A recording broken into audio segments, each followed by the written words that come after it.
ICU বেডে গিয়ে তখন কোটি টাকা ঢালবেন। আগে থেকেই নিজের মন এবং শরীরের ভাষাটা বুঝবেন না, বোঝার চেষ্টা করবেন না। মনে রাখবেন, শারীরিক ও মানসিক স্বাস্থ্যকে বাজি রেখে যে সাফল্য অর্জিত হয় তার শেষ পরিণতি কিন্তু পরম করুণ হয়। দিন শেষে আপনার মস্তিষ্ক এবং লক্ষ্য কেবল তখনই পূর্ণ শক্তিতে কাজ করতে পারে যখন আপনার শরীর তার উপযুক্ত সঙ্গ দেবে। আমরা প্রায়ই পরম সফলতার নেশায় নিজের যত্ন নিতে ভুলে যাই।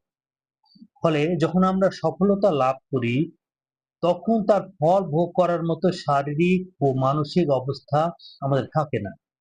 একটা মনে রাখবেন, একটা ভাঙা নৌকায় চড়ে কোনোদিন বিশাল মহাসমুদ্র পাড়ি দেওয়া সম্ভব না ভাই। শরীর আর মনকে অবহেলা করা সেই জন্য এই মুহূর্ত থেকে বন্ধ করুন।